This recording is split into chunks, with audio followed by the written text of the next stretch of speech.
able to join midway or need to leave early as well, that's perfectly okay. But tonight's call is sort of going to focus on a few things. The first sort of theme we're going to talk about is we're going to spend some time tonight practicing collective imagination. And as I think Adrienne Maree Brown talks about it in the readings, is called like collaborative ideation and dreaming big together.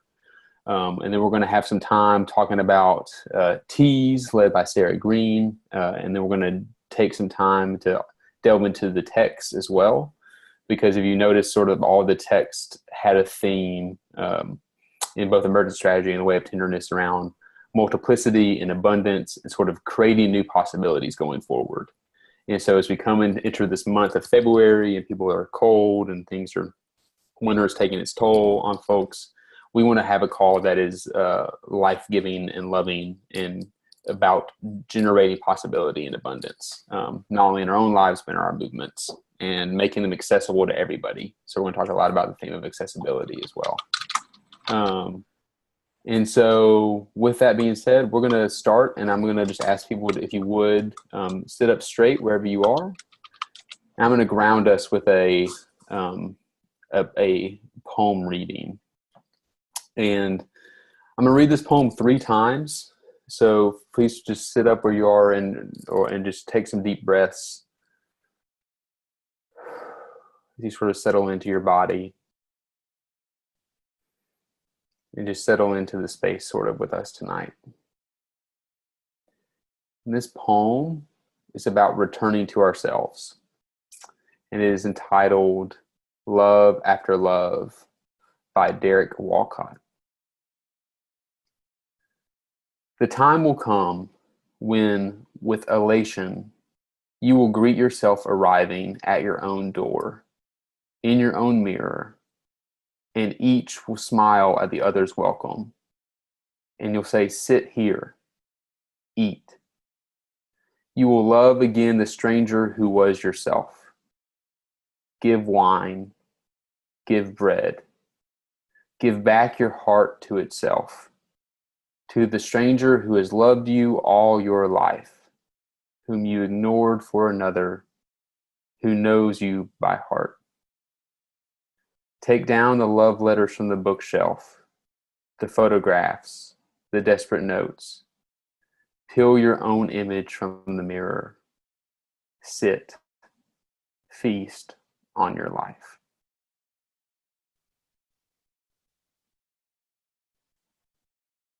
I'm going to read it one more time. Love After Love by Derek Walcott. The time will come when, with elation, you will greet yourself arriving at your own door, in your own mirror, and each will smile at the other's welcome and say, sit here, eat. You will love again the stranger who was yourself. Give wine, give bread, give back your heart to itself, to the stranger who has loved you all your life, whom you ignored for another, who knows you by heart.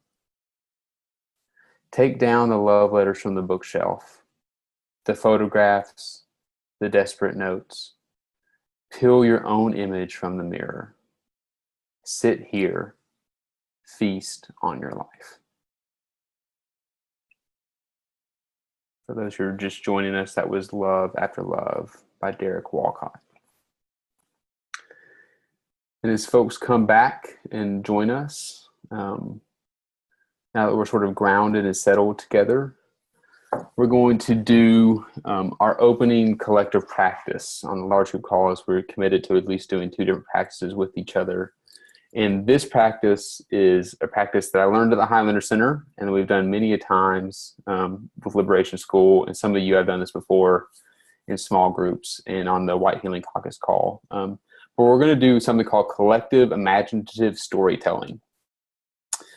And so the way this works is that we will ground together and we will center and breathe. and then I will read this and come up with this creative prompt. And with the prompt will go is that we will each take turns jumping on where the last person left off and collectively telling this story, whatever the story may be. And so when you feel led, the cue that you are done with your part of the story, you say the phrase, and then, and that lets other people know that someone else can pick up the part of the story that they want to add to it. So for instance, if I was saying, Sarah Green and I were at a disco dance and everyone was wearing roller skates, and then in walked Yardana with a flowing dress of like gold. And then I would say, and then Yardana could pick it up, or Sarah could pick it up, and they could continue the story. But tonight's theme, and just to sort of prepping you before we settle in and start the storytelling, is about how do we create more possibility within our movements, and particularly how do we make our movements fully accessible to everyone in our communities. We, I think, all have experiences of being parts of movements where not everyone's invited to the table, not everyone is given the resources or the things they need to be actually involved in the space. And how, particularly within these readings, you sort of ask this question of how do we imagine collectively movements and spaces where we all generally have a place. They may not be the same place and may be different, but how do we all create movements where people are genuinely can access and join the communities that we're a part of.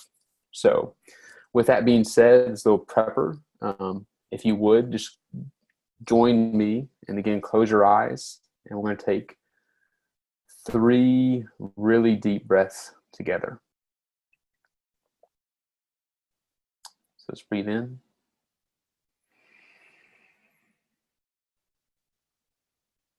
And breathe out.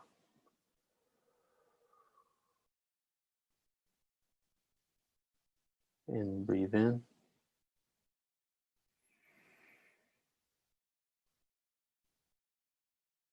And breathe out.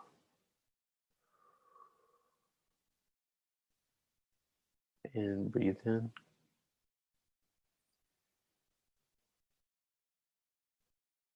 And breathe out.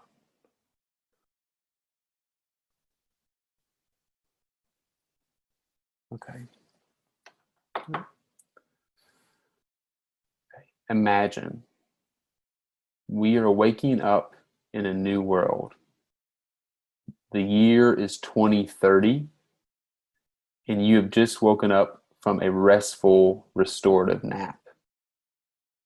You are fully here, fully in your body, fully in your spirit, fully and ready and willing to give the gifts that you bring.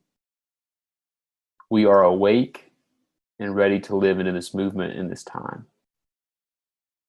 And you walk outside and down the block in your neighborhood, and you're joining a community gathering. And you notice at this gathering that the whole Liberation School family is there. And once we're all there, down from the beautiful, warm, blue sky floats a large golden and purple box. And this box is a box of abundance, a box of multiplicity where multiple things can exist at once. This golden and purple box is filled with endless energy for creating new possibilities. And it contains whatever people need to feel welcomed in the movement. This box can manifest endless resources, people, ideas, and forms of play to build the community that we need and that we desire. But on this box is a note, and the note says, with this box, create a new type of community and movement. Create one that is accessible to everyone, so everyone can finally feel seen, heard, and welcomed in this space. Now go and do. And with that, the note from the box floats away, and the box opens up to us, ready to build this world. And then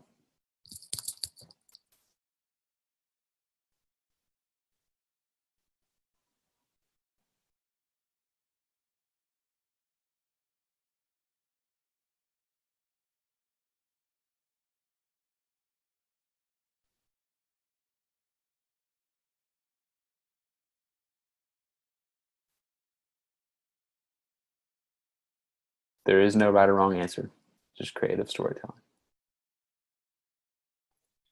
And then, oh, there you go. And then from the box, you got the songs and languages that anyone living had forgotten. Out from the box came magical creatures that we thought were no longer real. Out from the box came ancient texts that had been destroyed through colonialism and endless knowledge and lost scripture from ancient religious texts. And as the people, as we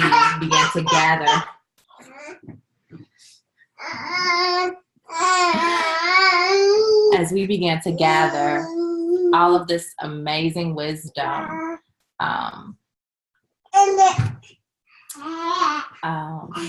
so we began to gather all of this amazing wisdom, and then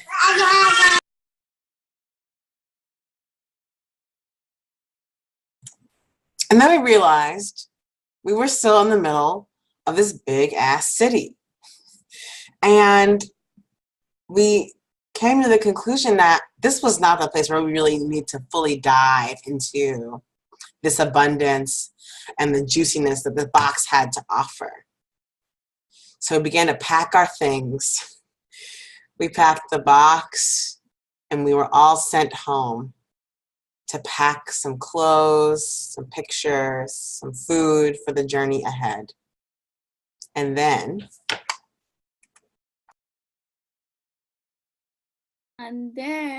we ended up in El Caribe with beautiful colors of all kinds of seas, fresh ocean breeze, top of a beautiful mountain, and we could see all the colorful houses, people with multiple languages, exchanging ideas, drinking the Caribbean coffees, and leches and soups and all kind of delicious foods. And in this exchange of culture, of tradition, of magic, and then after we'd all had some amazing soup and taken a good nap in the sun, Sara Nunez brought out a soccer ball and dribbled it. She juggled it 3 times, once on her knee, once on her head, and once on her foot. And she passed it to Sarah Green.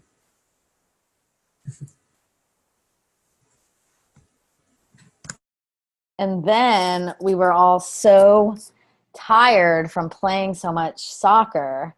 We found a coconut tree, and Will and Mary decided they were going to climb the coconut tree and get us some fresh coconuts down. And it just so happened that Sarah Green had a machete in her back pocket. And she cracked open the coconuts, and we drank fresh, delicious, real coconut water from the coconuts. And then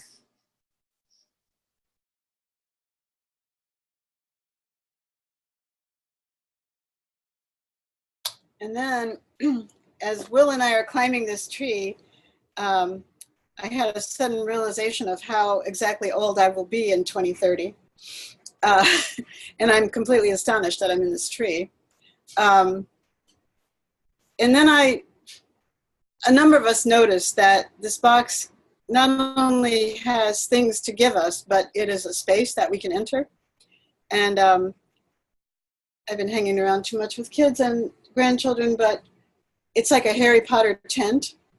So it's like this little box, but when you go in there, it's endlessly spacious. And everyone who arrives, not just our Liberation School cohort, but others that we know from our communities that we've been working with, show up because they have heard about this amazing group of folks from each of us, and they want to see us in the flesh.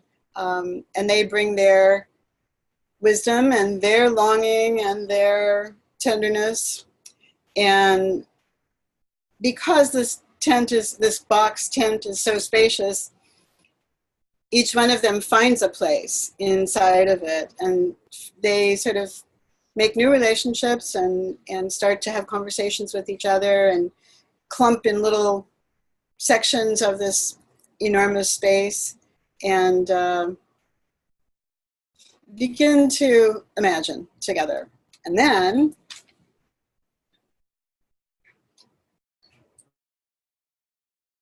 in the box, the tent box, folks start to realize that they can really be themselves. And in the healing, there's some pain that arises. And instead of folks feeling like they have to hide that, or they have to put forth that they're feeling joyful or that everything's okay, there's so much care that folks are taken and given medicine, and they're sat with an accompaniment, and there's songs, and then there's hands that are touching places that are painful. And there's a rhythm to the healing, not as something that happens quickly, but as something that is a journey and a process. And that folks can just arrive exactly as they are in their emotional and mental, physical states. And they're accepted as they are, and that there's space being held for them. And in that, everybody realizes that we're all part of the whole, and that we're all needed, and that taking care is a way that we are able to show up. And then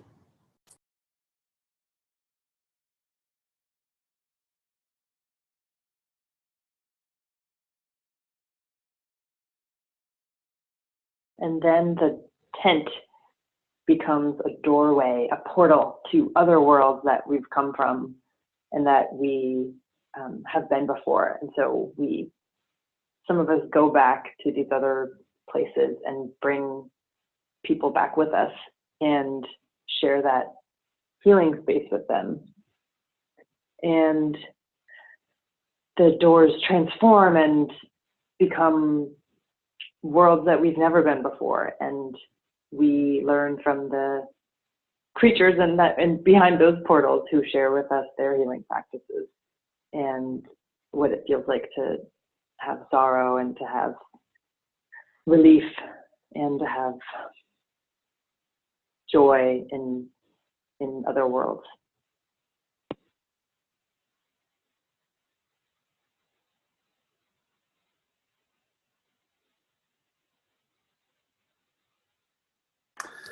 And then the creatures in the other world to the doorway give us a gift. And they hand us a magical piece of this purple and gold ribbon. But little do we know, they tell us, this also allows us to fly. It can turn into a broom, or it can turn into wings. It can turn into, you can moonwalk all the way home on air. Whatever you want to be, you can fly. And we take this part of this ribbon, and we each fly and go to the place that feels most home to us, in whatever world and in whatever way that looks like. And as we fly to our homes, we look up at the sky and we see thousands and hundreds of thousands of purple and gold ribbons hanging above in the sky. And we realize what we've just done is create a big purple golden box of multiple possibility. And then I'll take like one or two more and we'll wrap it up.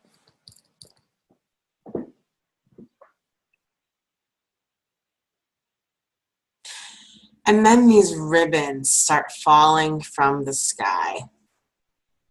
And when they touch the ground, they start rooting down these really thick and healthy roots.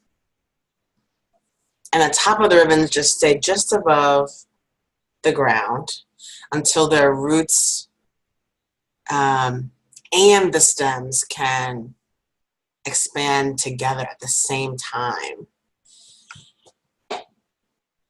making these really beautiful flowers whose petals call to us and call for us to make medicine with them, making tea, and developing rituals every morning to come around and eat together, and to both nurture and heal alongside these plants, these beautiful flowers. And then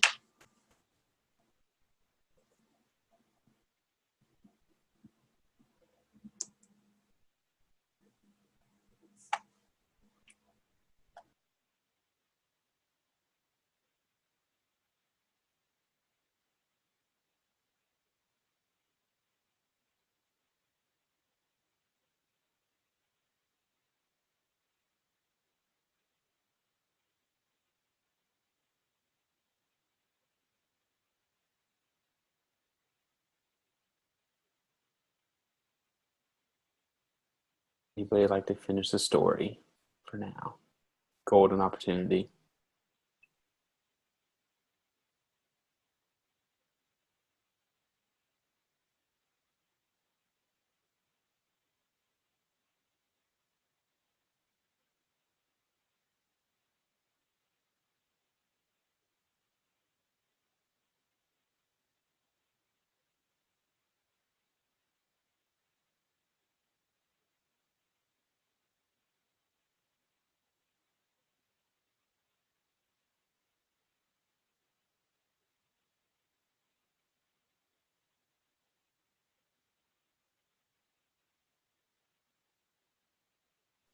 All right, and then the flowers grow and they give off nutrients, little things on the ground that we also collect together.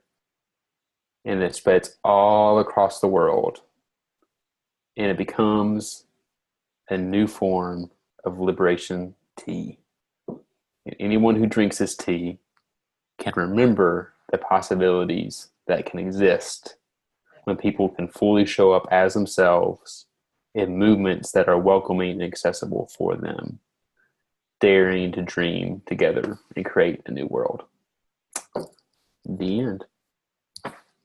thanks, Will, for that. Yeah. And that also now transitions us to Sarah Green, who's going to talk about tea blends. Well, we're actually not talking about tea today, Will, but close. Just kidding. Not that. We're going to talk about two things. We're going to talk about Gotu Kola as an herb and hopefully mine the wisdom of the group a little bit. And then we're going to talk about vinegar and oils, infused vinegars and oils. But let's talk about Gotu Kola. Now, what I know about Gotu Kola is that it is an herb that is primarily used in Ayurvedic medicine and traditional Chinese medicine as a brain tonic that improves clarity and alertness, and can be similar to some like B vitamins, but is directly related to brain function. What do others know about Gotu Kola?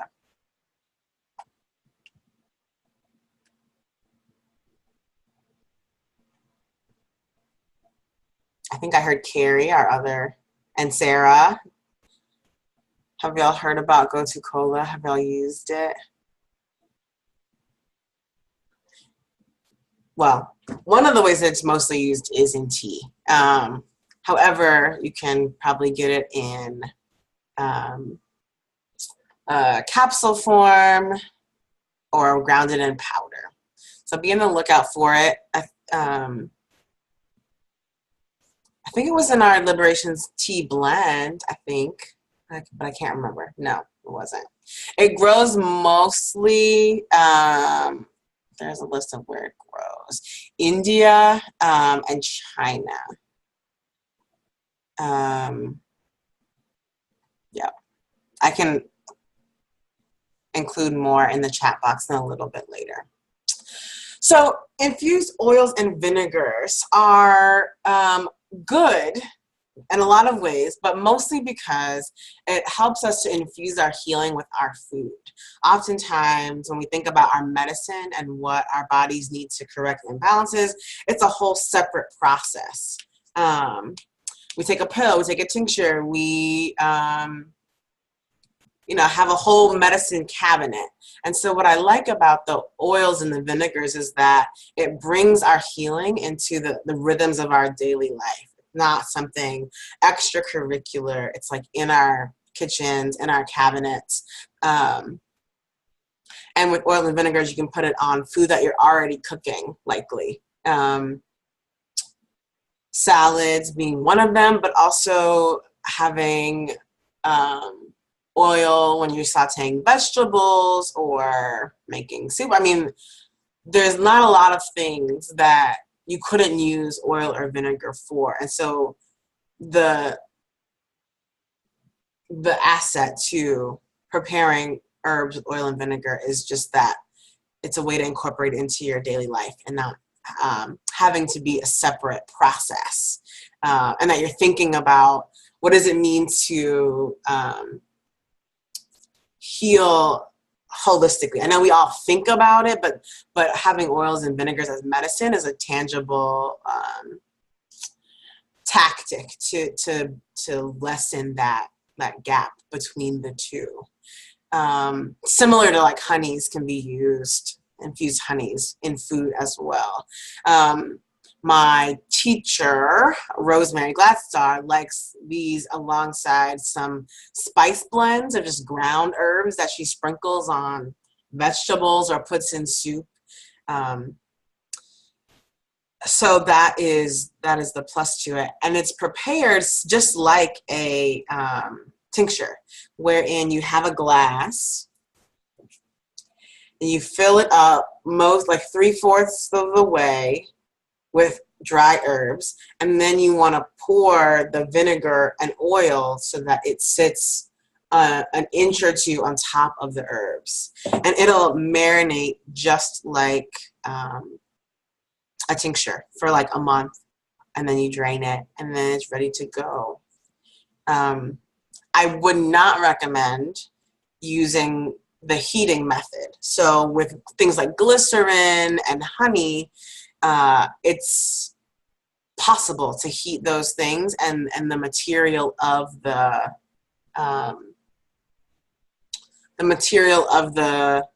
glycerin and the honey isn't particularly compromised. But with vinegar, it is. I think it compromises the composition of the vinegar or the oil to heat it up for that long. Less the oil, more the vinegar. So I will include maybe one of Rosemary's videos in the next newsletter if people need like a better visual of someone actually doing it. So keep a look at that. Yardini, you have a question of what is it good for to do? Was that just now, or was that about the Gotu Kola? I can't hear you. You're muted. I was wondering, like, why infusing herbs with oil and vinegar? Like, what's it good for? Besides being delicious. You can do it with anything. So for example, so if you're working on like restoring the the flora in your gut, or if you're working on like boosting your immune system, that the oil and vinegar can be a part of that,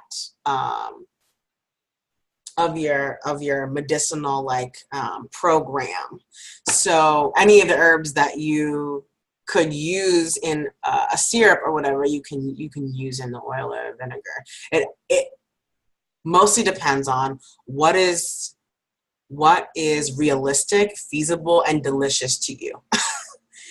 If you're not a sweet person, then a syrup is probably not a good idea as a medicine, because it doesn't work well with what you find pleasurable. And so to me, when you're thinking about an imbalance that you're trying to mediate, it's worth thinking about what is pleasurable to you in your daily life, and how can an herb be there to help balance that out. So that's why someone eats a lot of salads and it feels feasible to make a herbal salad dressing. If you don't eat salad, then it's less feasible. Because then you gotta have a salad in the first place and then make the salad dressing, which seems like a lot of work for someone who doesn't eat a lot of salad. So yeah, that is that. Any other questions or suggestions or experiences with herbs, oils, herbal oils and vinegars? What are some of the herbs you'd recommend eating in that way as part of a dressing? Nettle, because it's good for every damn thing. Definitely nettle. I might try even a hibiscus oil. That maybe with like if I was going to do like a salad dressing with like blueberries or something about that seems really delicious. And like pecans and feta cheese and hibiscus oil. I'm in the mood of like everyone around me is getting the flu, and I can't get, I just can't. So I'm hyper focused on immune system things. So fire cider, I think, is kind of a popular example of what an herbal vinegar would look like, which has garlic, onion, turmeric, horseradish, cayenne. Echinacea would be a good one to put in there. Natalia, for those of you on the phone, made a lavender oil a few weeks ago. Great for bread dipping and salads. So that sounds really delicious. I never thought about dipping bread in lavender oil, but now I want to try. So I've been making fire cider. So Mm-hmm. let me show y'all. We're gonna take an adventure to Amber's kitchen. So my grandmother uses a lot of the ingredients that is normally in fire cider, but she puts it in her tea every morning.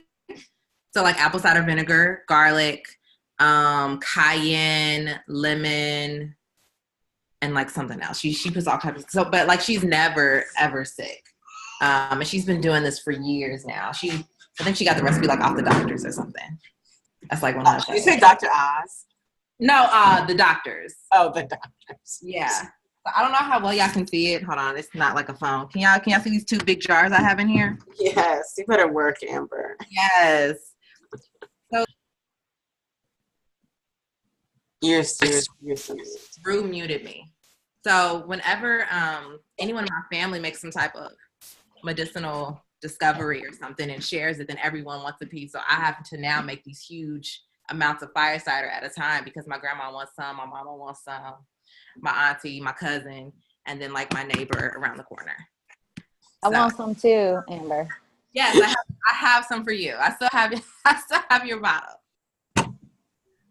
So yeah, like everything that I'm and I got introduced to Fire Cider through Sarah Nunez and Sarah Green when we had our medicine making party a few months ago, and yeah, it's like the reach is real all over Kentucky.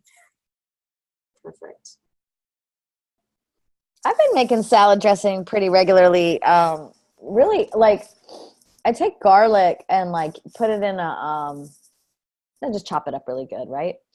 With olive oil, a splash of balsamic vinegar, and a little bit of Bragg's or like something like that. But you could also add like miso if you wanted just a little bit more salty taste.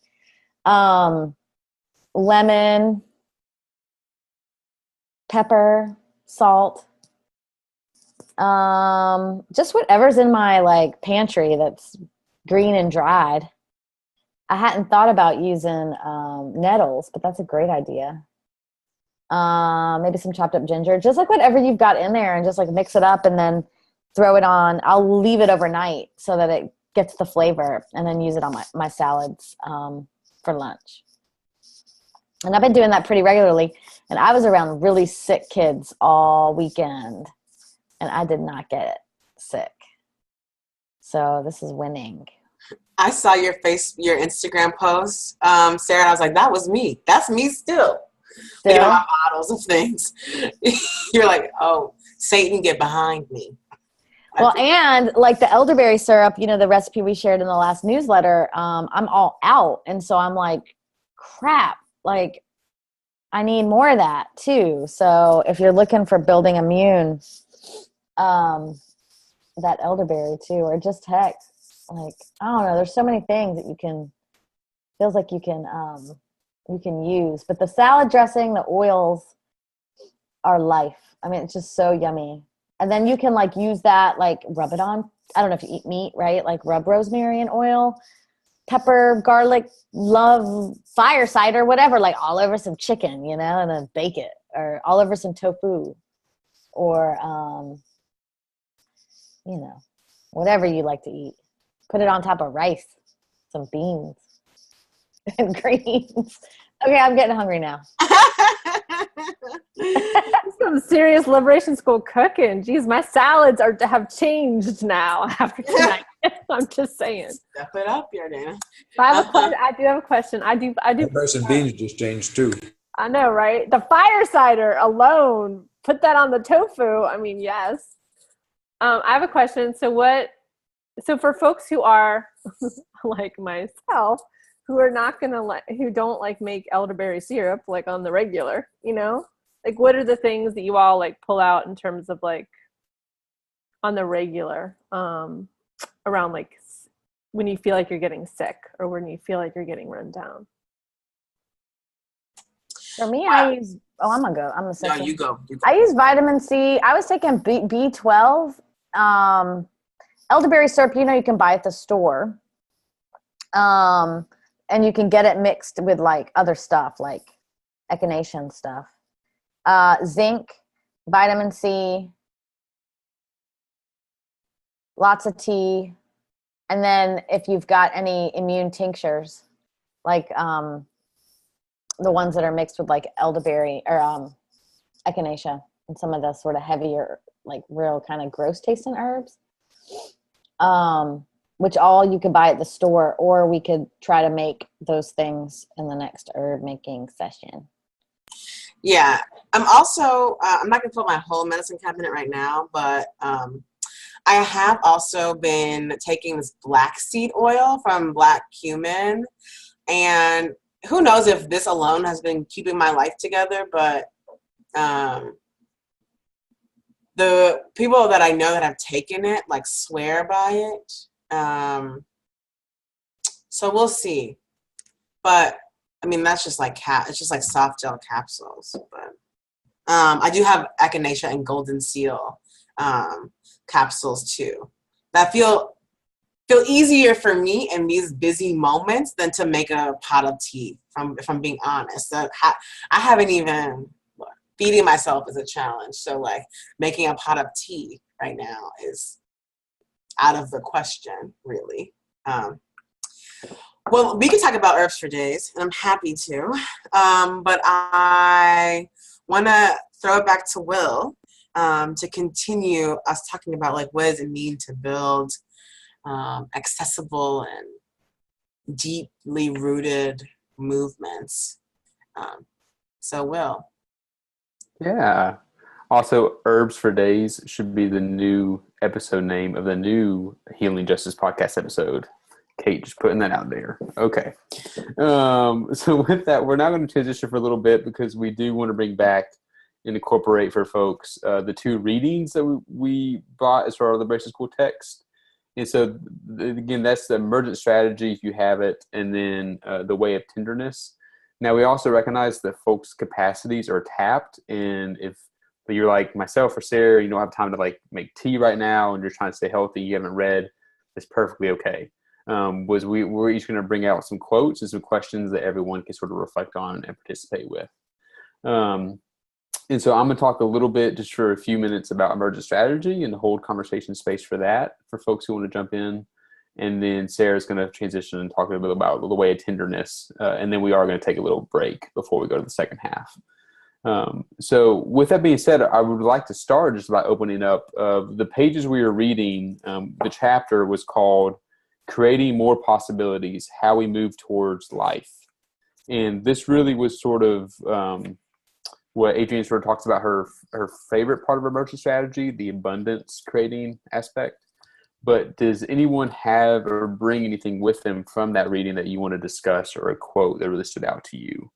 And if you don't, then I have a couple quotes I'd like to lift up for the group. But I'll first open it up. Does anyone have anything you like to bring or add to the group as folks get your text about this particular chapter in this reading?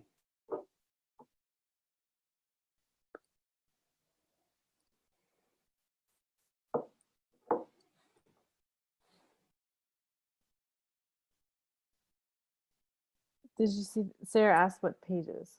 Sorry, thank you, Sarah. The pages are 151 to 165. 151 to 165.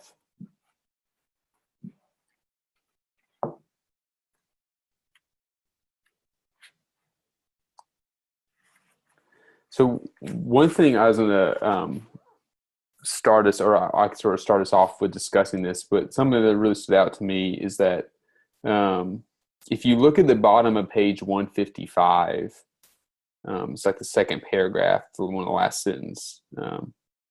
She says, there is a practice of narrowing down, identifying one path forward, one strategy, one way, one agenda, one leader, one set of values, reducing the wild and wonderful world into one thing that we can grasp, handle, hold on to, and advance. We do this in the movement all the time. I've been in countless meetings where there was a moment of creative abundance and energy, and then someone said we needed to pick one thing to get behind, or a 3 or 5 or 10-point plan. What came next sometimes was very compelling and visionary, but other times, oftentimes, it was reductionist, agreeing on the lowest common denominator, the least exciting thing, because that was the only place there was unity. And then if she skips down, the paragraph at the end, it says, it isn't that we never need sharp, directed, focused, and even single issue moments. We absolutely do. It's just that we live in a system that thrives when conditions are abundant and diverse, in a universe that holds contradictions and multitudes. And we often reject that chaotic, fertile reality too soon, as if we can't tolerate the scale of our own collective brilliance. So I sort of wanted to offer up with folks, do people resonate with that from your own experience in your movements or in your organizations, of moments of creative abundance and energy, and maybe contradictory or different ideas that don't go perfectly together, and then them being shut down for like one unified 5-point, 10-point plan, or one voice or one leader? Do people resonate with that and see what sort of Adrienne was lifting up there? that we don't typically go towards a creative abundance mindset, even if it's a little chaotic, but that we overly reduce and simplify within our sort of our own movements. Because for me, that resonated a lot. That I can tell you how many hundreds of times I was at in meetings where we're doing like a strategic plan and it's just bullet points, like 1, 2, 3, that are very general and no one has any actual grasp of what they are. And they're usually 10 steps away from the actual vision of the person who brought forth something.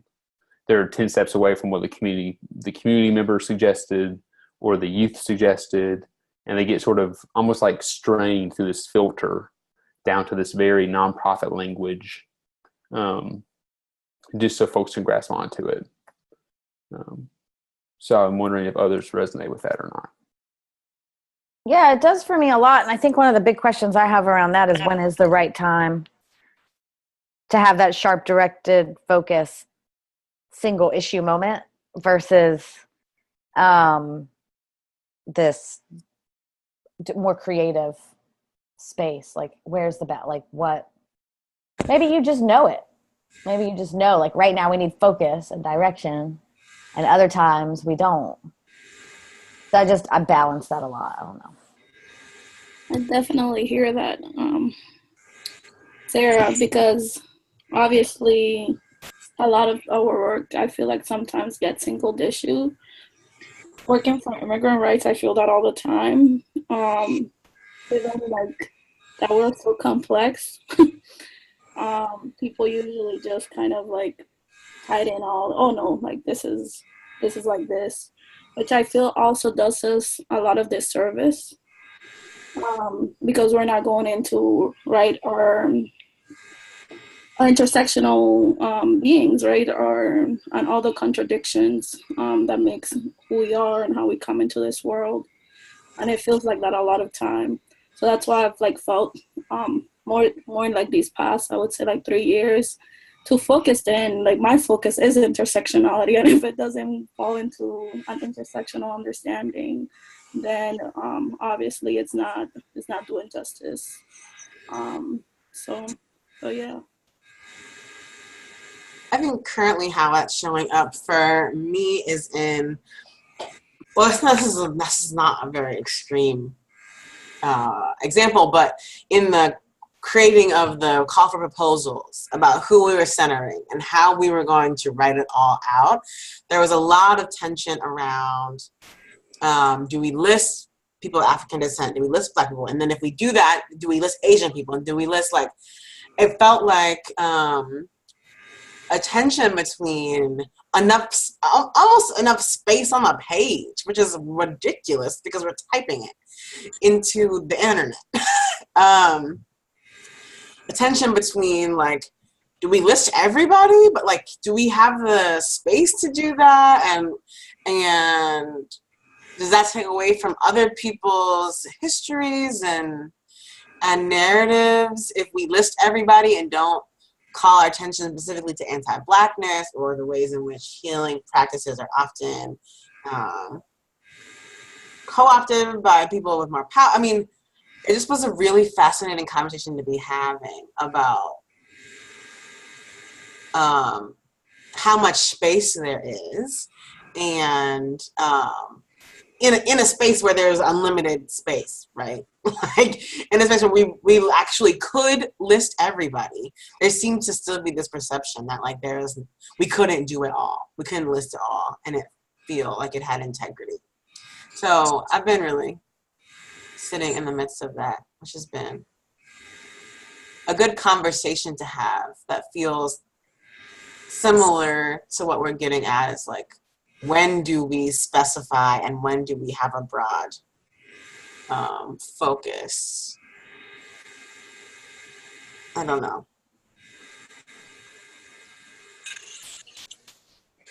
My place my head went when you were asking your question, Sarah, about when is the right time, and saying maybe we just know it. I think that in complex spaces with a lot of different actors and a lot of different voices, people feel those moments differently. You know, I've been that person at sometimes in the past that wants to focus so that we can declare an action, so that we can, you know, have some program that we're all committed to and start to design some approach that could be effective. And, you know, that sometimes there's that person that's new to the whole thing and they come in with this idea that sounds like it's in left field. And I'm feeling more and more like that's a person we need to listen to. Like that's where we start to be excluding folks because they don't come with the right preparation or the right script or the right set of experiences or the right relationships. And then it becomes a question too of who's leading. And, you know, the people who are experienced at leading tend to keep leading unless you tell them to shut up or we tell ourselves to shut up. It's very complicated, but I think it is how we end up excluding people and making people feel like there's not enough space for them because we need to, well, I quote this idea of Adrienne Maree Brown's all the time about working at the speed of trust. It's a fascinating idea to me because I think I have been, and people around me have been working way beyond the speed of trust. Trust wasn't even an issue. Like, let's just go. So it's a lot to work on. It feels like pulling our souls way back to kindergarten. But I think that the place we thought we were was an illusion anyway. So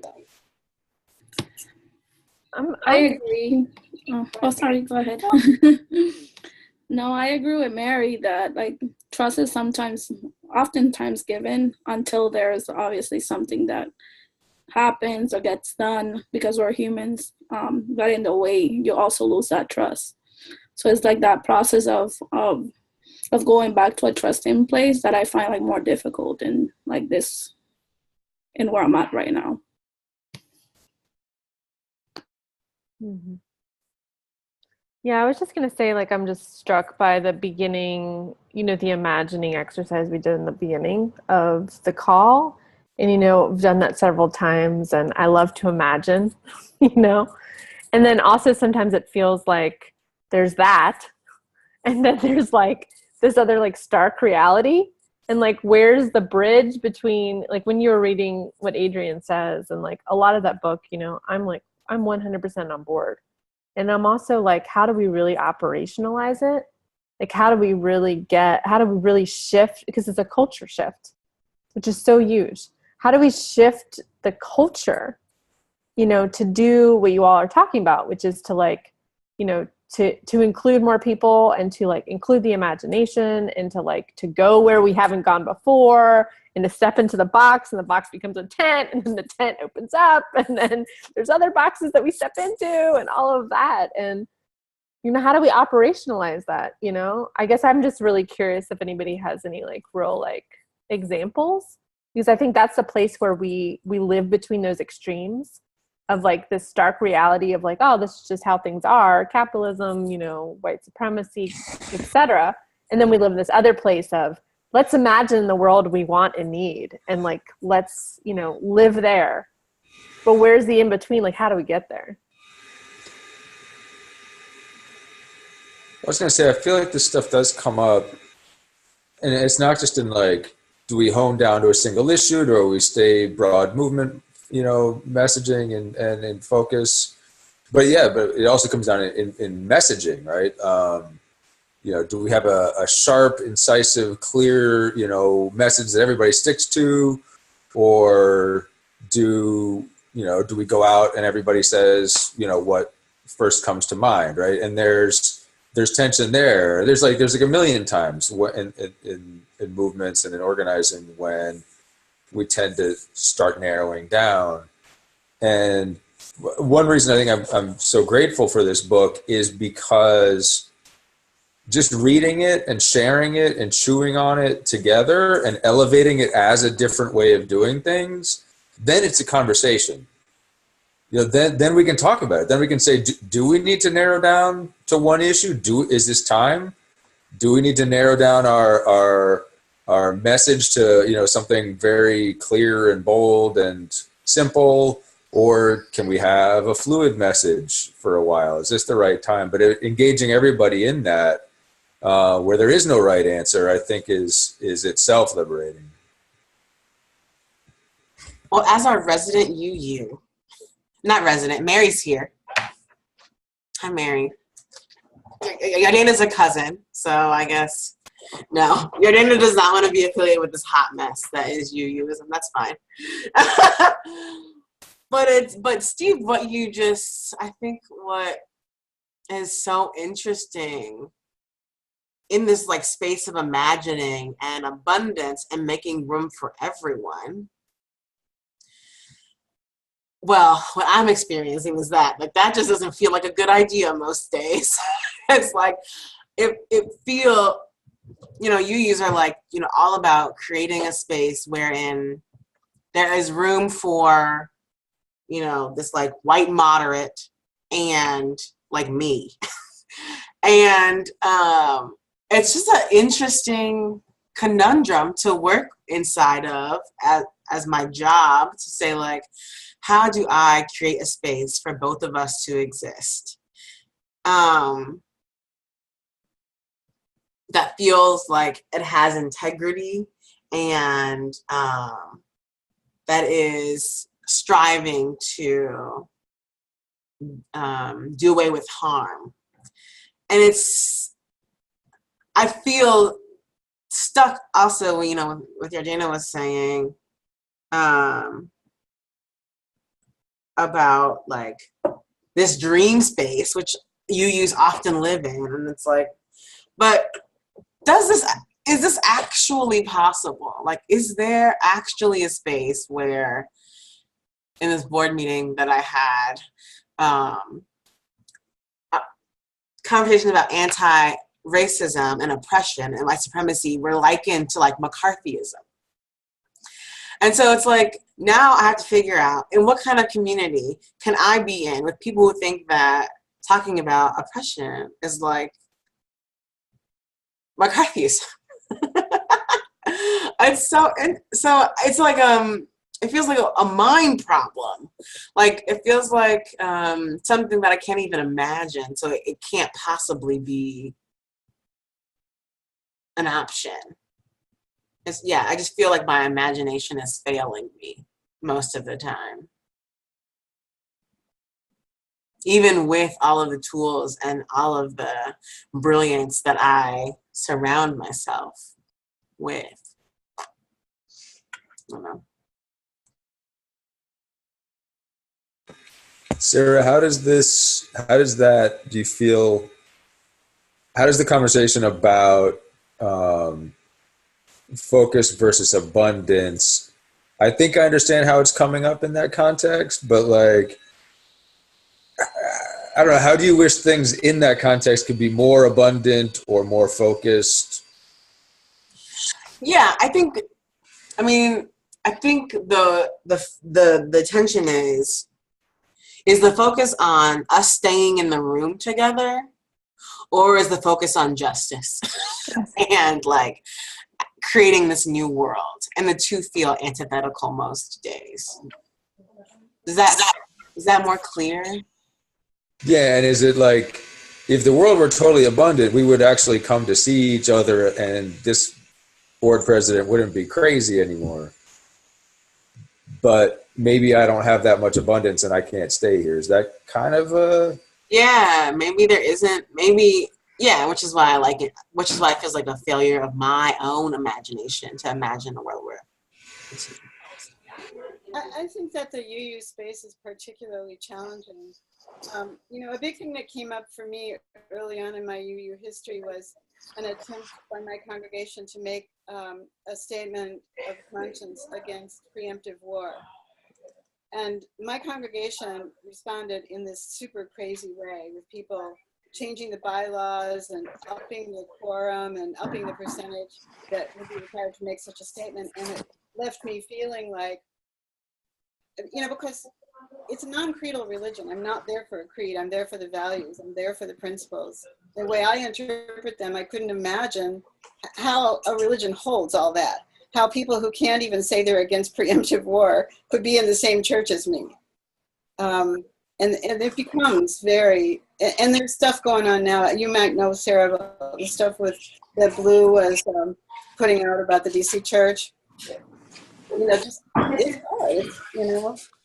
And then one of the big principles is for us to all stay in the same room. So it's very complicated.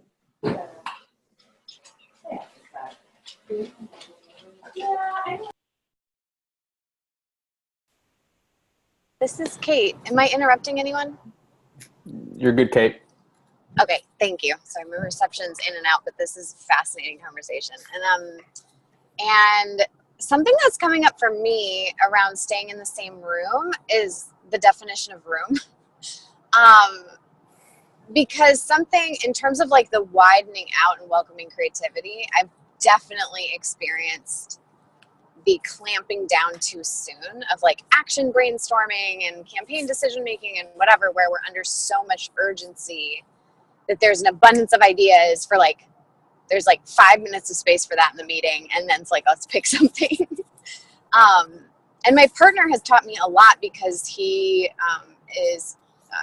works with design process all the time and works with designers, and like they have a very sacred boundary around delineating when it is brainstorm space. They will brainstorm for like 1 or 2 hours, and there's a very strict practice around not responding or critiquing to anything. It's like go, go, go, more ideas, more creativity. And then there's a moment where collectively they say, okay, we're shifting into the next part of the process. And I think sometimes as organizers, like we lack that kind of discipline and even belief in the spaciousness that we can take to have even just 2 hours of like a pure brainstorming process where we're not critiquing one another.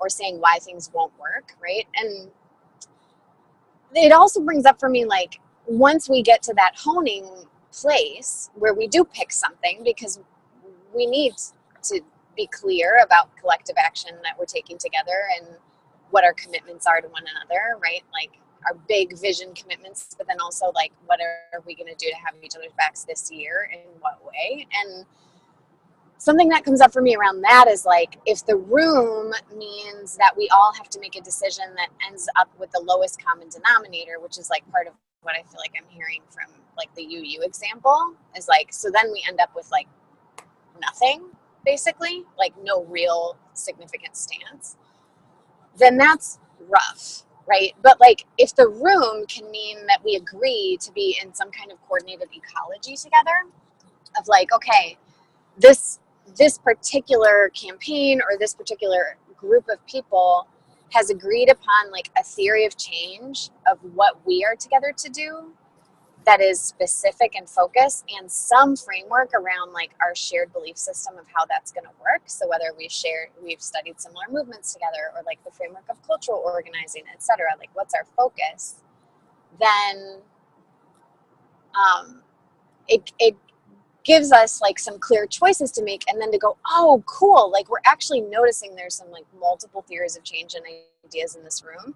What would it look like for us to actually give one another permission to like break off and go do those things, but in a way where we actually genuinely coordinate and support one another, and are like, wow, I'm really glad somebody is running inside game, working in that senator's office, like running some coordinated effort there, like in politics, and I'm so glad that we're working to apply external pressure, because our theory of change is like that we're creating the space for that internal political work to happen by changing public opinion, right? Like, I feel like there's this opening for me around abundance when I can go, oh, we actually don't have to all agree, but we shouldn't go lowest common denominator with that. We should like give ourselves permission to be uniquely the organism that we're supposed to be in the ecology. You're here. Yeah, and thank you, Kate. That's a really great summary. And this is a fascinating conversation. We could literally go forever and ever, but we also have the way of tenderness I want to get to. So to close this, I am going to include one of the, if you've not read this chapter, I really encourage you to go back and read it, because it is fascinating. And she ties a lot into like the natural examples of creating abundance and possibility and like things. But one of the quotes that Adrian uses is on 159. And I'm going to sort of say it as like a little wrap up, I guess. So this section, it sort of hits on a little bit what you all have been saying. It says, as a part of our liberation, the earth teaches us that everything is connected. The soil needs rain, organic matter, air, worms, and life in order to do what it needs to do to give and receive life. Each element is an essential component. Organizing takes humility and selflessness and patience and rhythm, while our ultimate goal of liberation will take many expert components. Some of us build and fight for land, healthy bodies, healthy relationships, clean air, water, homes, safety, dignity, and humanizing education. Other of us will fight for food and political prisoners and abolition and environmental justice. Our work is intersectional and multifaceted. Nature teaches us that our work has to be nuanced and steadfast. And more than anything, that we need each other at our highest glory in order to get free. And that's from Derek Cooper. So with that, I'm going to transition to Sarah. Great. So for The Way of Tenderness, we were looking at pages 35 through 75, and that's mostly the chapter on multiplicity and oneness. And I want to read a portion on page 63. And what I'm interested in starting our conversation around is the different metaphors and imagery that people have to take this out of the realm of like ideas and into kind of what Adrienne Maree Brown does in talking about in nature. But I want to hear y'all's, not Adrienne Maree Brown's. So the part that I want to read is this. When we have an idea of harmony without an understanding that differences exist within oneness, we end up creating separation between people. Alternately, multiplicity may be mistaken for perceiving individual things one at a time, for perceiving each thing as separate, or for being excluded from oneness. When we see things strictly through the lens of separation, we may think that we can hate someone without hating ourselves. From this point of view of oneness, it is impossible to truly love while hating anyone else. And so, of course, I mean, harkening back to Adrienne Maree Brown talking about fractal theory and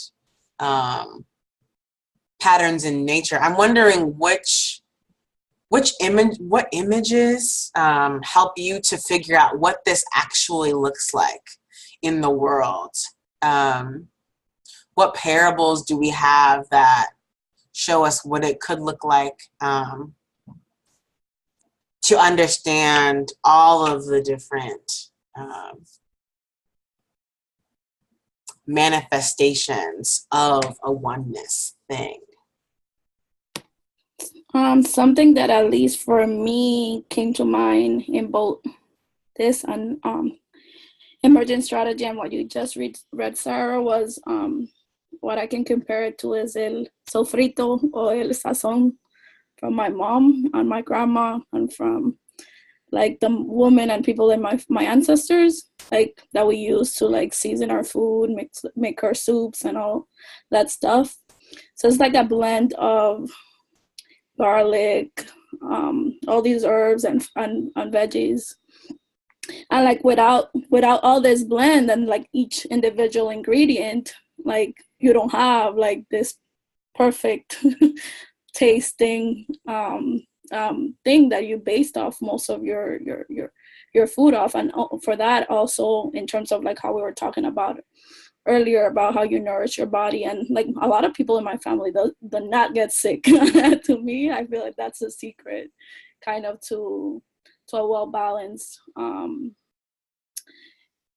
kind of way of living that was passed down to me by my ancestors, and like I try to implement it as often as I can. And in thinking about like this, like I have to think that like every part of like each ingredient, as how we were talking, makes this oneness and this wholeness that without one or another, like we don't have that perfect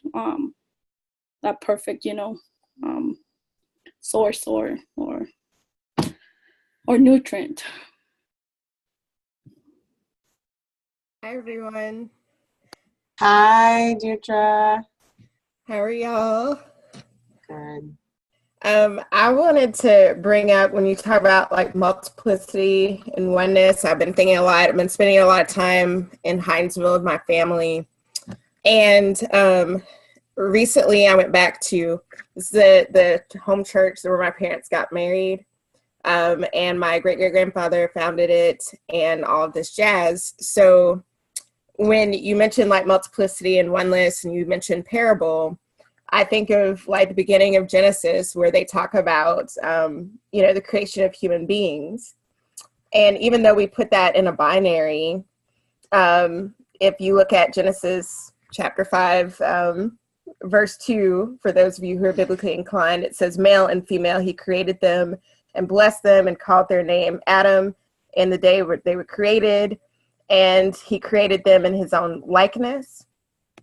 And so they're two initial people, but they're created in the likeness of God, which we think of as a singular being. And so there are multiple iterations of God, even though we think of that, maybe as a singular being sometimes.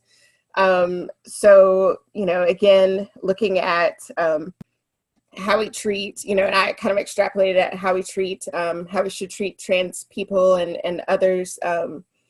They are also in that image because they contain the multiplicities in one being. And I was talking with Amber and the other day in our small group, and I was like, I don't understand why people don't like read that and see that interpretation, because to me it's so clear. But I guess that's another example of the multiplicity within oneness. Yeah. Yes. We just got queer church up in here. Okay. Ah! Yeah, just so y'all know, during our small group, when Deetra shared this insight, and just we were discussing parables and so on, and then we were talking about like the manifestations of God and everything, and yeah, blew our minds. I wrote it down in my journal, and I had to reflect on that. Like, yeah, Deetra's pretty dope. Planting seeds in folks' minds, Deetra. Just preaching that interpretation. Thank y'all. Yeah, what other parables? These are so rich and helpful. Pamela, I was actually talking about that seasoning blend, I don't know, the other day, and I realized that in New Orleans, we also have a holy trinity of like onions and celery and bell peppers.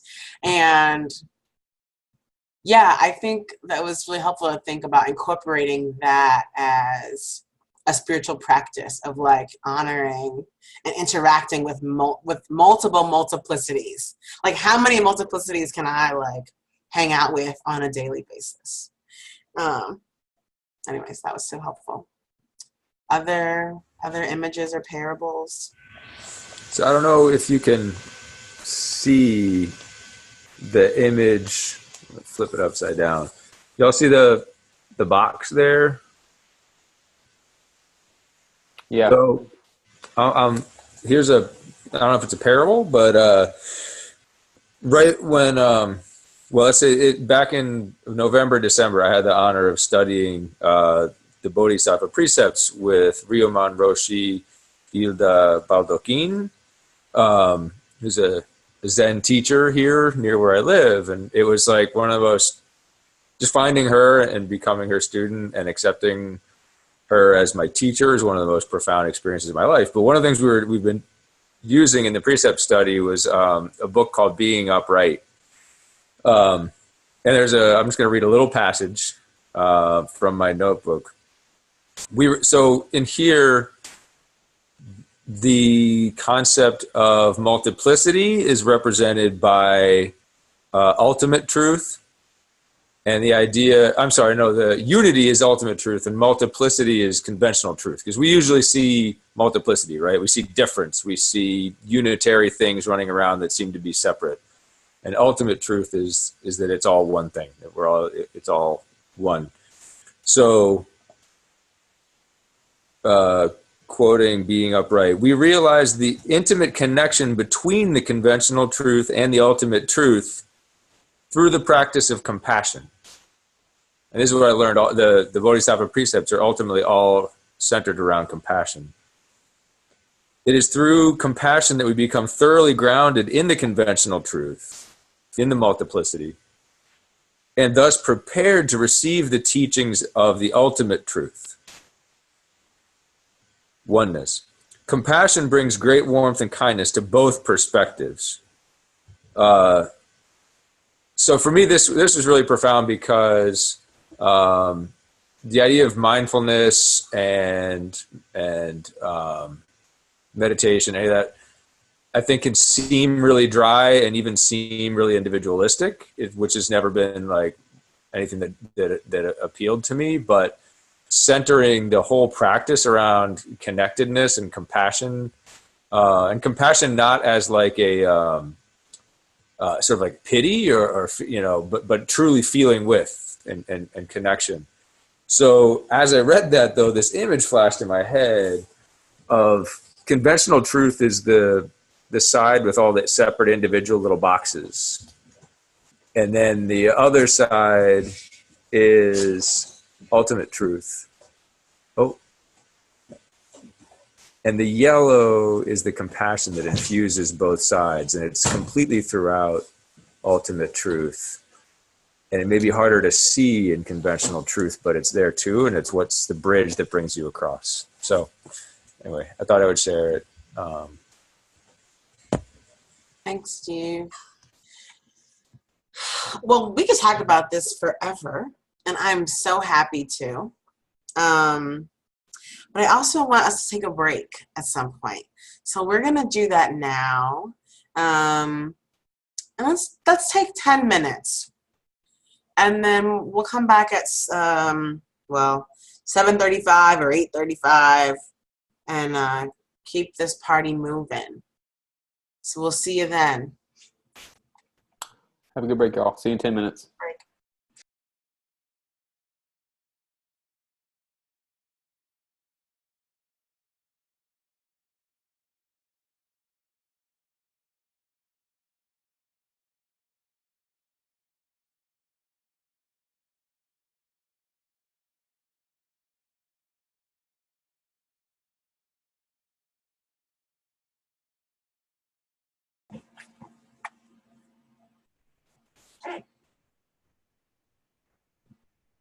Yep, we're recording. Okay, awesome. Well, I hope that your break was energizing and you took care of all of your, or some of your at least, needs. I have a special love for people who eat during meetings. It is like my thing. I just love it. I love it because it reminds us that we have bodies that need food, and it just makes it real in a different way. So thank you, Steve and Mary, for eating. I ate today before. Otherwise, I would definitely be eating right now. So before we,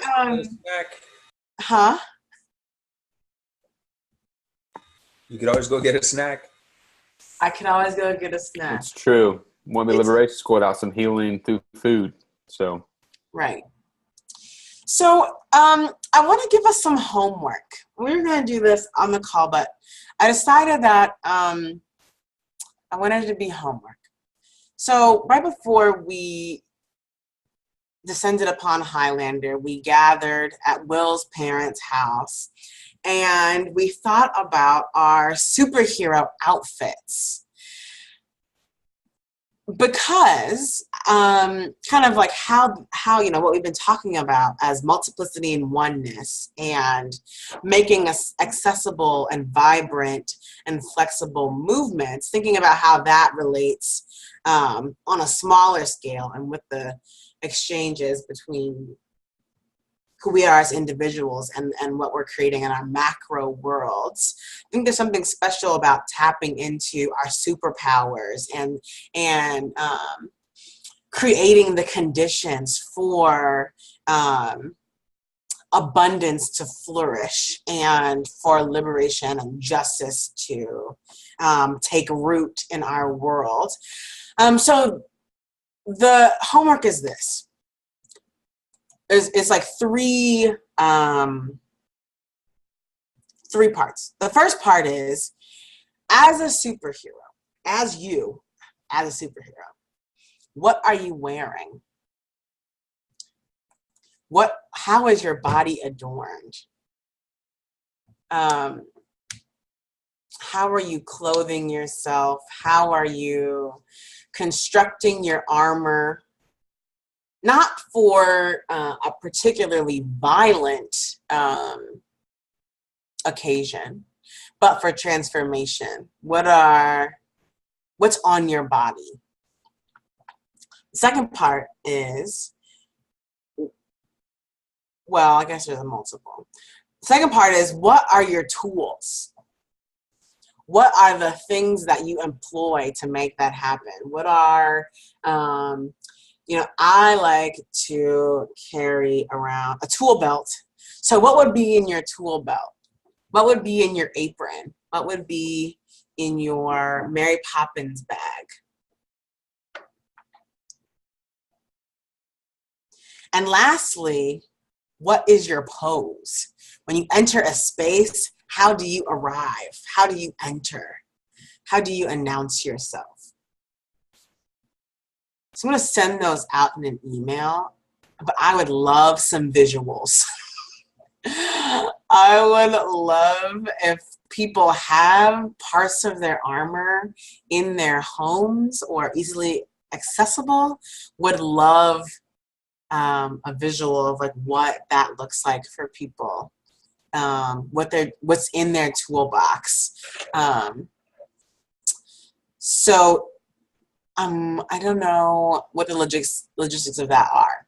I'm going to send out those instructions in an email, and I would love, maybe we can post it on our Facebook group or respond to the email, and we'll make sure that it gets to people in the way that they like to communicate, so that they can feel a part of this brigade of people who are creating abundance and affirming movements on large and small scales of even just how we are and how we enter the world. So that's my homework for you all, to think about what it's going to take for us to be in movement spaces doing this sort of work.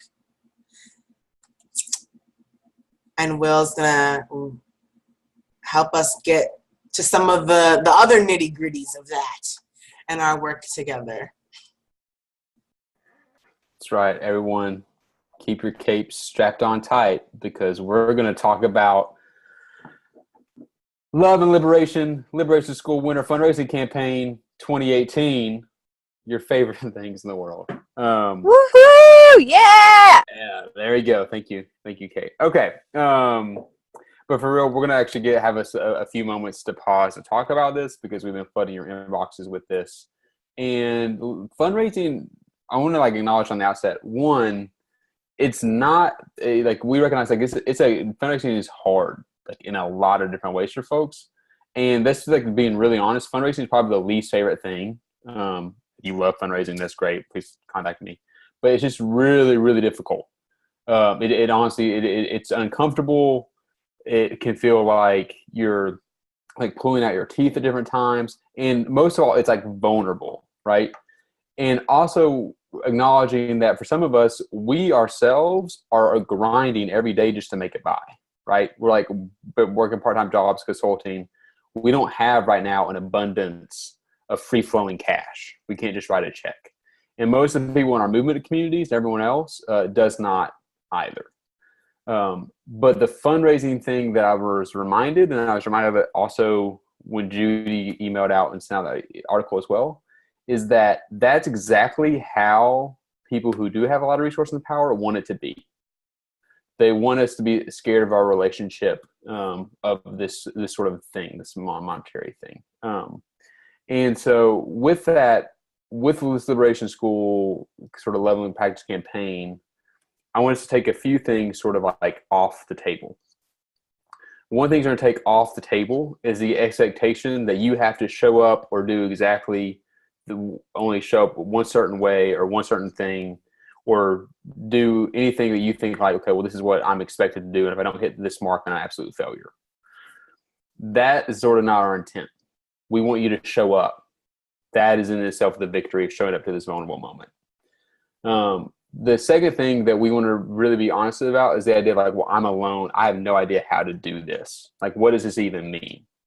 If you've been checking your emails, the beautiful thing about this is we have a support system all around you and around us collectively.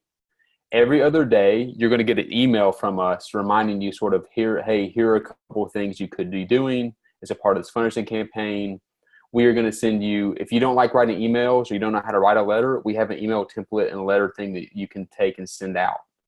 If you are say, I don't have time to develop a practice and share with people what Liberation School means to me, we already have a lot of practices already developed that you can copy and paste or use, or with permission for folks in this cohort to send out and share what Liberation School has produced. If you need someone to brainstorm with because you don't have any idea where to begin or you're running into dead ends, we each have accountability buddies set up in our cohort of one person you can check in with at least twice during this whole process just to brainstorm or just to vent.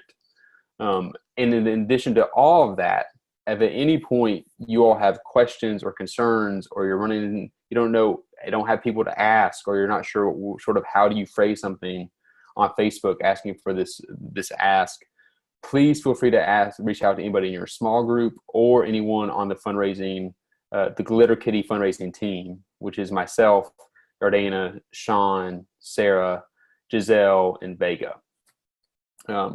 So with all that being said, going in the mindset of abundance as well, we're not asking people just to take out money or things out of a wallet just to like give us $20 and we'll leave you alone. We're asking people to invest in a story.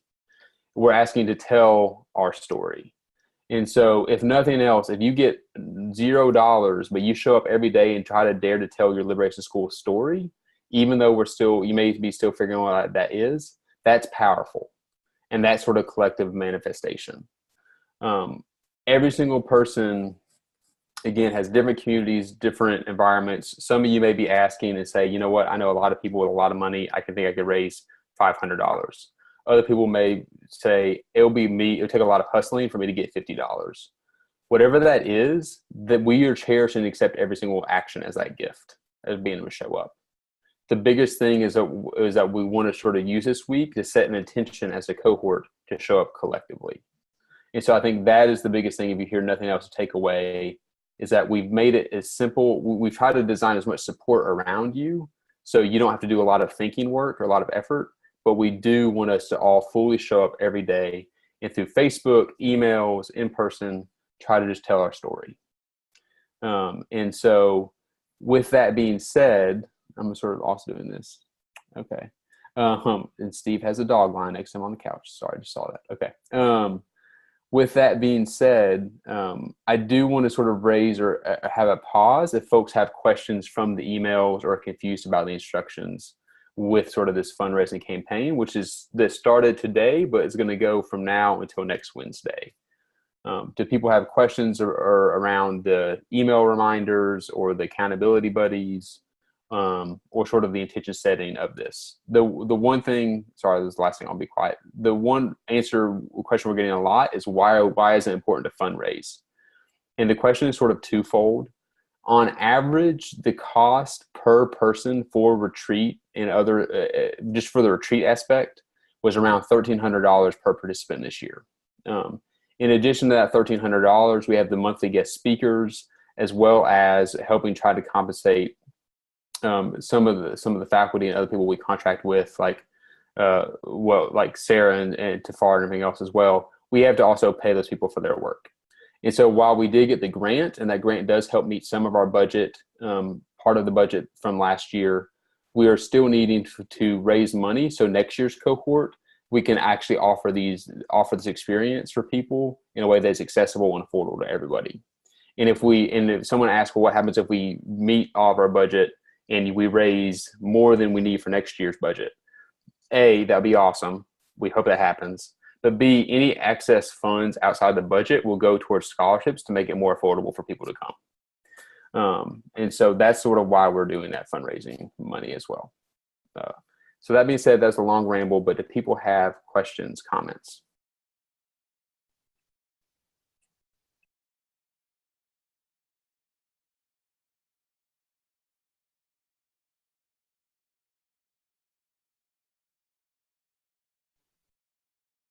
Was I either that confusing or that convincing? One of the two. Maybe confusing.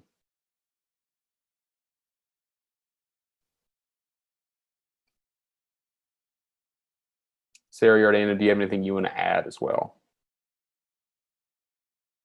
I would only add that convincing, Sarah Nina says, yes. I would only add that I think it's worth wrestling with that we are taught that we can only fundraise when we know, when we can talk about the proof or can have numbers to measure the outcome of whatever it is we're doing. And I think that what we're trying to do here is so much different and deeper than that. And I think it's still worth wrestling with. Not in a way that precludes us from, doing the work of fundraising, but in service of Liberation School in general, of storytelling and figuring out new stories to tell and bringing more people into the work and figuring out what is the nitty-gritty of an abundant, justice-filled world. So I just want to echo, I think, what was included in the emails and the instructions of this not just being like a logistical task, but a spiritual practice. That's all. I just wanted to echo that. Yeah.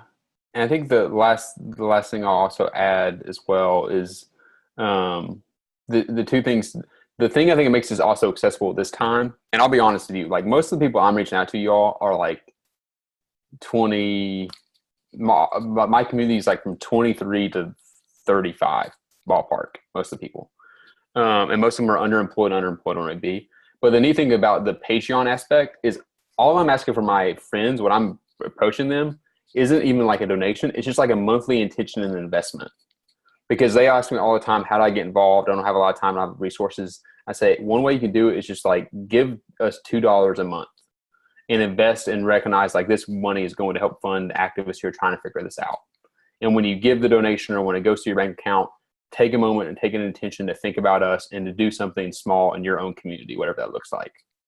And that's so tangible for them. But what's beautiful about that is that if everybody in our Liberation School got 7 people to give $5 a month or $2 a month from AB, over time that reaches the goal. I think it's like 8. If you have 8 people who give $5 a month, if that's all you got, that's over almost $500 right there, just yourself of what you brought in. So again, they're beautiful small ask, and we're not gonna BS you and say, oh, look, fundraising is easy and it's light. It's hard, but collectively, if we all commit to showing up and lifting, I think we can really produce something really beautiful. And with that, I want to read some wisdom from Judy. Judy is getting a shout out, but Judy wrote this in the email today, and those who have not read it, I want to read it because it's sort of like a perfect ending to this pitch. Judy says, fundraising was scary for me until I thought about all the things I've been asking people to do for our movements without giving it a second thought. I've been asking people to leave their kids with a family member while they attend meetings, take on difficult and time-consuming volunteer assignments, risk their jobs, their homes, and even their freedom to speak to the press or to participate in rallies and actions. And yet the notion of inviting them just to give $25 for something they believe in had me break out in a sweat. So I started examining how twisted we get over anything to do with money. And while fundraising isn't my most favorite thing to do, every time I do it, I feel just a bit freer of the hold that capitalism has over me. Fundraising is a liberating act. Let's get free. And so with that, again, yeah, amen to Judy. Everyone's giving little fingers. If you all have questions, this is not shutting down the conversation. This is reopening it. Please email us, call your small group leader, talk to anyone on the fundraising team. We are here with you, and we are showing up every day as best we can. Did we get any donations today, Will? We did get donations today. Yes. Right before our call, as part of my practice, and when we messaged out a lot of people, and Yardana posted a couple times, and we've already gotten at least 3 to 5 donations in the last hour or so. So people are ready and willing to show up. So that's great. And I will share Judy's quote with everyone. Okay, real quick, Sarah, can you give us an update on the Allied Media Conference and what this new Healing Justice track is and how amazing it is? We are rocking and a rolling. Basically, applications for both the track and practice space are open now. And I think that we should have today or tomorrow an email to share out that kind of talks about the difference between the two. But in short, the practice space is for practitioners interested in sharing their healing modality one-on-one or in a group. And the track would be something more along the lines of the conversations that we've been having today and throughout Liberation School about how we infuse our movements, our organizational structures, the ways that we are together with a healing justice framework. And, the kind of the high level philosophy stuff, but also the what does that look like in ritual and practice, in performance, as tools for playing with what that looks like on a larger scale. So we would love everyone who's interested to submit a proposal. And I think what I am saying is that I think Fen and I would be open to talking to whoever wants to submit a proposal. The thing about the process is that we only make some of the decisions, but that it's a conversation between the Healing Justice track and practice-based people and the larger Allied Media Conference body that makes the suggestion. So I would say as much as possible to pay attention to the instructions and the prompts so that it's a smoother process when we vouch for people that we know. Yeah, and if you have any questions, Fen and I are kind of working on that. And if you're not interested in proposing something but are interested in just volunteering at the conference, stay tuned to come. Thank you. Great. Does anyone from the documentation team have any updates? I Amber had to get off the call. It's okay if you don't, but I'm going to offer space if there was any.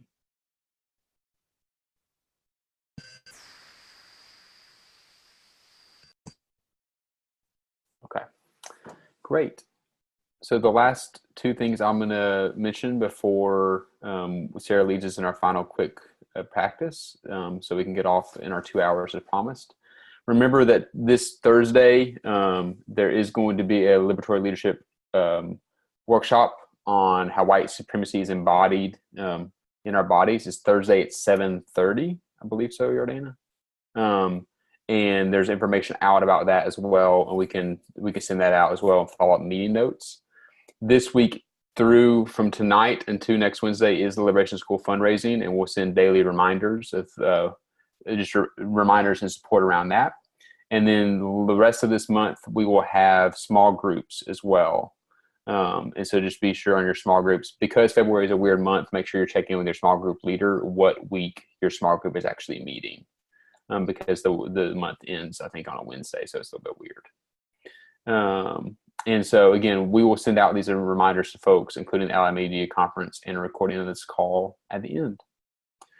And with that, Sarah, would you lead us in a... Of course. Odyssey? To find yourself in a comfortable position.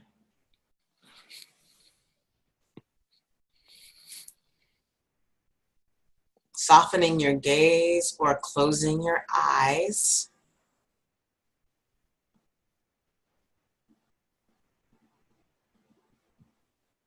And finding your breath.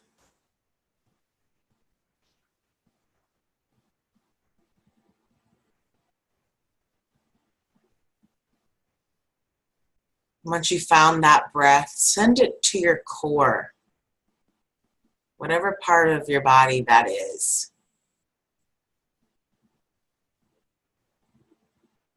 Send your breath to your core.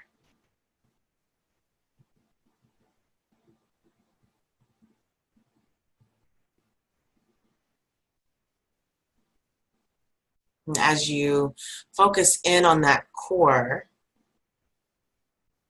begin to notice all of the different systems that are present there. Begin to notice your blood rushing to and from that area. Begin to notice the muscles or tendons or ligaments or in that area. Notice any bones.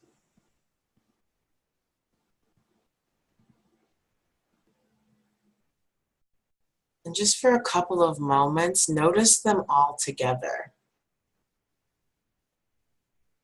What does it feel like to try to comprehend all of that happening right there,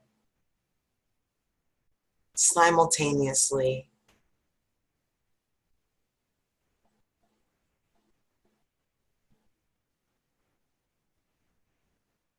Organized yet chaotic, simple yet so profound. How does it feel to try to take that all in?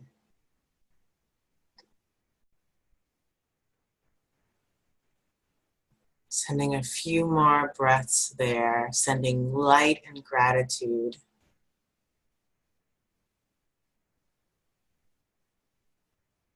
And opening your eyes and returning to the space when you're ready.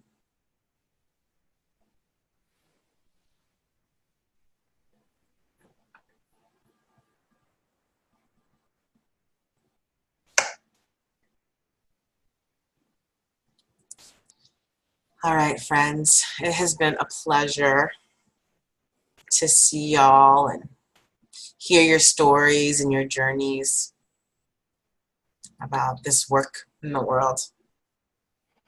We will talk soon. Yes, we'll send you an email, and may you leave your nights in creative abundance. And may you be focused when you need to focus, imaginative when you need to be imaginative, and know that everywhere, and every day, somehow, open your own box and know that we're all cheering you on. Good night, you all. At all. Thank you. Good night. Good night. Good night. Love, love, love.